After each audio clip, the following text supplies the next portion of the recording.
Hello नमस्कार, क्या हाल चाल है बच्चों। आज हम लोग सीखने वाले हैं मोलरता के बारे में। देखिए, मोलरता के बारे में समझते हैं। विलयन की सांद्रता को प्रदर्शित करने की विधि में आपको पढ़ना है मोलरता के बारे में, मोललता के बारे में, मोल प्रभाज के बारे में। और आज हम लोग सीखेंगे मोलरता के बारे में। तो पहले हम इस वीडियो में सीखते हैं मोलरता के बारे में। देखिए, मोलरता किसे कहते हैं? मोलरता अंग्रेजी में बोलते हैं मोलरिटी।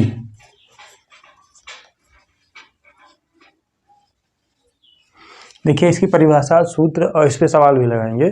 यहाँ पे अगर हम देखना होगा तो इसको देखेंगे। इसको हम पहले यम से प्रदर्शित करते हैं। इसको हम यम से लिख सकते हैं। यम बराबर होती है, मोलरता बराबर होती है विलेय के मोलों की संख्या, विलेय के मोलों की संख्या बटा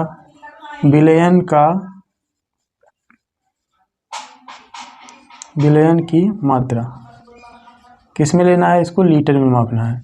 विलयन की मात्रा को हम लीटर में मापेंगे। तो यहाँ पे मोलरता बराबर क्या आ गई? विलेय के मोलों की संख्या बटे विलयन की मात्रा। विलयन की मात्रा को लीटर में लेना है।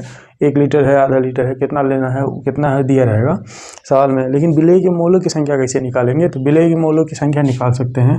ये सूत्र है, इस सूत्र से आप लगा सकते हैं सवाल। अब इसका अर्थ क्या है? इसका अर्थ है कि अगर आपके पास कोई विलयन है, उस विलयन में कितना मोल घुला है उसका मान कौन बताएगा? मोलरता। तो लिख भी सकते हैं परिभाषा में मोलरता का है। तो किसी विलयन में उपस्थित विलेय के मोलों की संख्या को हम मोलरता बोलते हैं। ठीक है, तो यहाँ पे इसकी परिभाषा भी हो जाएगी।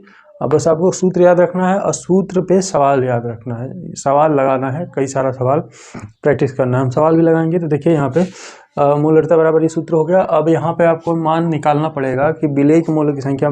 सवाल में समझाएंगे आगे, लेकिन अगर मान लीजिए विलेय के मोलों की संख्या निकालनी है तब कैसे निकालेंगे? मोल कॉन्सेप्ट आप कक्षा 11 में पढ़े होंगे, लेकिन अगर मान लीजिए भूल गया होगा तो यहाँ पे देख लीजिए। मोलों की संख्या बराबर होता है, मोलों की संख्या बराबर है भार बटा अणुभार। भार बटा अणुभार। किसका भार? विलेय का भार। विलेय का भार और विलेय का ही अणुभार। इस सूत्र से हम निकाल सकते हैं मोलों की संख्या। अब लेकिन हम बार बार इतना नहीं लिखेंगे, इतना बड़ा। अब इसको अगर 60 में लिखना है तो कैसे लिखेंगे? मोलरता यम होती है, यम बराबर का होता है विलेय ए। तो विलेय को किससे प्रदर्शित कर सकते हैं? ए से। मान लीजिए विलेय को अगर हम ए से लिखें और विलायक को हम लिखें बी से, और विलयन को लिखें ए बी से। तो विलेय के मोलों की संख्या को हम ए से लिख दिए और बटा विलयन की मात्रा को हम किससे लिखेंगे? ए बी से। विलयन जो है लीटर में मापा जाएगा, लेकिन ये जो ए है वो मोल है, मोल में बताएंगे इसका मान। अब मोल की संख्या को हम यन से प्रदर्शित करते हैं। अगर मान लीजिए इसको लिखना होगा तो हम यन से लिखेंगे। तो यहाँ पे ये सूत्र छोटा सा बन गया। और जो मोलों की संख्या है, मोलों की संख्या भार बराबर का हो जाएगा भार माने डब्लू, अणुभार माने अणुभार से प्रदर्शित करते हैं अणुभार को ए से। ए तो यहाँ पे कर दिए हैं, ए को यहाँ मत लिखिए।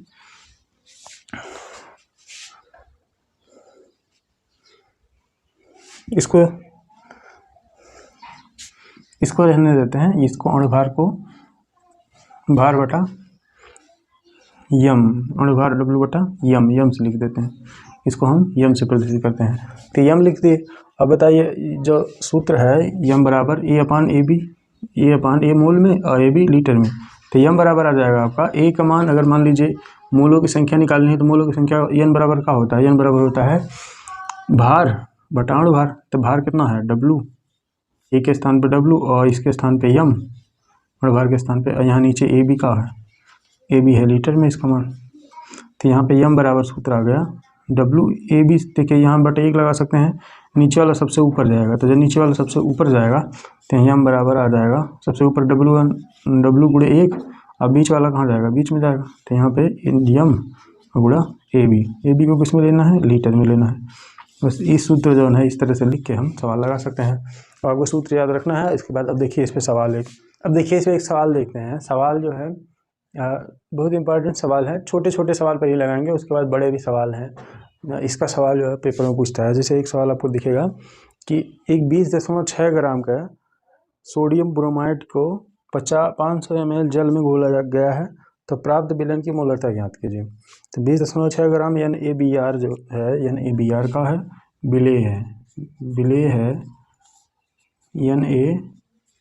NaBr कितना है 20.6 ग्राम है। विलेय की मात्रा दे रखी है 20.6 ग्राम।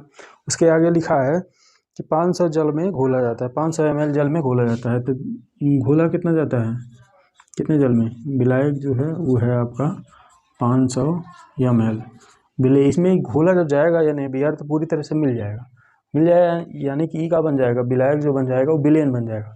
मात्रा नहीं बढ़ेगी विलेयन की। अब कोई भी चीज़ किसी में मिलाएंगे तो उसमें जाकर मिल जाता है, उसका मात्रा नहीं बढ़ता है। यहाँ पे विलायक जो है 500 ml में मिल जाएगा। 500 ml विलायक जो है वो अपने अंदर 20.6 ग्राम NaBr को अपने अंदर मिला लेगा तो विलायक का बन जाएगा 500 ग्राम का 500 ml का विलेयन बन जाएगा। तो इसको विलेयन ही बोल सकते हैं। तो विलेयन जो है 500 ml हो गया। तो विलेयन जब 500 ml है तो अब हमको बताना है मोलरता, इसकी मोलरता। तो मोलरता हम कैसे बता सकते हैं? मोलरता बराबर होती है विलेय के मोलों की संख्या बटे विलेयन की मात्रा। तो यहाँ मोलरता के लिए हम सूत्र लगा सकते हैं यम बराबर विलेय के मोलों की संख्या। पहले आप विलेय के मोलों की संख्या पता करिए, उसके बाद विलेयन की मात्रा। लीटर में लिखना है लेकिन दिया किसमें है? मिलीलीटर में विलेयन की। तो इसको क्या कर दीजिए, 500 को 1000 से भाग दे दीजिए तो ये बन जाएगा लीटर में। तो मान कितना आएगा 1/20 से 2 कट गया और 1/2 आ गया, यानी कि 0.5 लीटर। अब 0.5 लीटर। अब यहाँ पे देखिए विलेय के मोलों की संख्या निकालिए। विलेय के मोलों की संख्या के लिए सूत्र पता है यन माने मोलों की संख्या। यन बराबर का होता है विलेय के मोलों की संख्या, विलेय के मोलों की संख्या बराबर होता है विलेय का भार, जो विलेय का भार है W और उसका अणुभार यानी कि यम। तो इस तरह से सूत्र लगा दीजिए। तो W बराबर कितना है? W है आपको दिया है विलेय का मात्रा कितना दिया है 20.6 ग्राम दिया है। और इसका 20.6 ग्राम दिया है NaBr, उसका अणुभार कितना है? अणुभार यानी कि यम। अणुभार कैसे निकालेंगे? अणुभार NaBr का अणुभार कितना होगा? तो NaBr का अणुभार हो जाएगा, यहाँ पे देखेंगे सोडियम, दोनों का जो अणुभार है वो निकाल के पता करके जोड़ लीजिए। तो यहाँ पे कितना है सोडियम का 23 और प्लस में Br का होता है 80, तो जोड़ेंगे तो 103 आ जाएगा। 103 जो है इसका अणुभार है। अब यहाँ पे रख दीजिए तो n बराबर कितना आ जाएगा? देखिए यहाँ पे इसका मान तो रखे हैं, यहाँ पे रख देना है अणुभार 103 रख दीजिए। अब देखिए यहाँ पे अगर हम दशमलव हटाएं, दशमलव हटाने के लिए क्या करेंगे? 10 से नीचे ऊपर कर दीजिए गुणा, 10 से गुणा कर देंगे तो 206 आ जाएगा और यहाँ 1030 आ जाएगा। तो इसको काटेंगे अगर तो यहाँ पे देखिए कटेगा 10 बार और यहाँ पे 2 बार आ जाएगा। ये 2 से काट दीजिए 5, तो 1 बटा आ गया 5। तो और काटेंगे तो कितना आएगा 0.2। यन के मान मोलों की संख्या कितना आई 0.2। अब 0.2 आ गई। अब फिर हम क्या करेंगे? फिर हमने इसमें मोलरता निकाल सकते हैं। मोलरता में ये मोलरता यम बराबर होती है विलेय की मोलों की संख्या यहाँ निकालनी है 0.2 अब बटा विलेयन की मात्रा। विलेयन की मात्रा दे रखी है, विलेयन की मात्रा कितना है 0.5। अब देखिए एक अंक पे दशमलव ही है, एक अंक पे दशमलव, दोनों खत्म हो जाएगा, बचेगा 2/5। अब काट दीजिए, इसको काटेंगे तो दशमलव लगा के 0.5 20 भाग देंगे तो 2 में 5 से भाग देंगे तो 0.4 आ जाएगा। ठीक है, यहाँ पे इतना जो है मोलरता का मान 0.4 होगा। ठीक है, और भी सवाल लगाएंगे। देखिए एक सवाल और देखते हैं। सवाल है आपको दिख जाएगा 5.85 ग्राम सोडियम क्लोराइड को 250 मिलीलीटर जल में घोला गया है, विलेयन की मोलरता बताइए। ये सवाल पूछा गया है 2007 में और 18 में। तो यहाँ पे लगाते हैं, इसको दिया है। पहले आपको पता करना है विलेय के मोल कितना है और उस मोल को विलेय के मोलों की संख्या पता करनी है। और लेकिन इसके पहले पता करना है कौन सा विलेय है और कितना विलेय है, और ये पता करके आप मोलों की संख्या निकालिए। अब मोलों की संख्या निकाल के किस में घोला गया है, विलेयन जो बना है वो कितना बना है, या फिर विलायक जो है विलायक ही बन जाएगा विलायक जो विलेय मिलेगा तो उसमें बन जाएगा विलेयन, तो उसकी मात्रा पता करनी है। तो पहले आपको क्या पता करना है विलेय।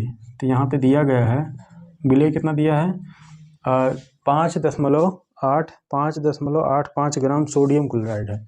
5.85 सोडियम क्लोराइड है। सोडियम क्लोराइड यानी कि NaCl है, सोडियम क्लोराइड है। अब 5.85 को किस में घोला गया है? जल में घोला गया है। 250 मिलीलीटर जल में घोला गया है। तो किस में घोला गया? यानी कि विलायक की बात हो रही है।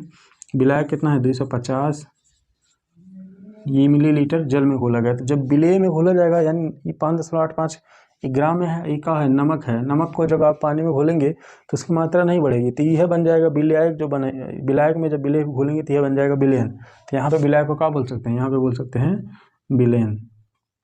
तीवन है आपका विलेन। तो ये आपका विलेन कितना है? 250, पता चल गया आराम से। अब 250 ml है, लेकिन हमको चाहिए किसमें? लीटर में चाहिए था। लीटर में चाहिए था 250 में भाग दीजिए 1000 से, तो कितना आ जाएगा? 1/4।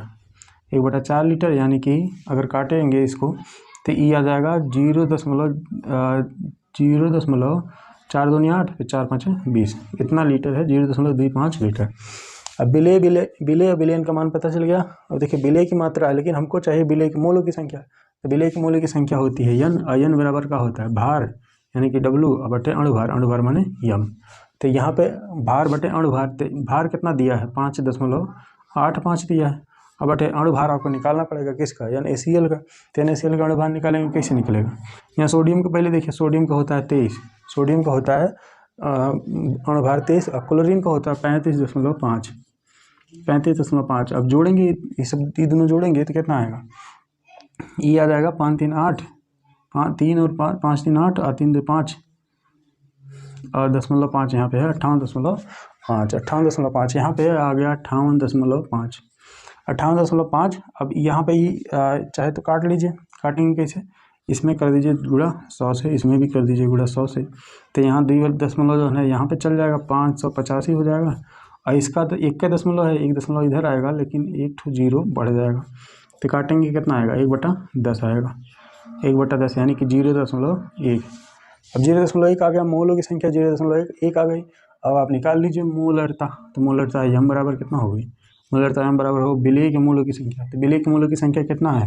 विलेय के मोलों की संख्या यहाँ निकालें अभी 0.1। और विलेन की मात्रा लीटर में पता करनी है। तो विलेन की मात्रा कितना है? 0.25, इतना लीटर है। अब यहाँ पे इसको काट दीजिए, ये आंसर है आपका।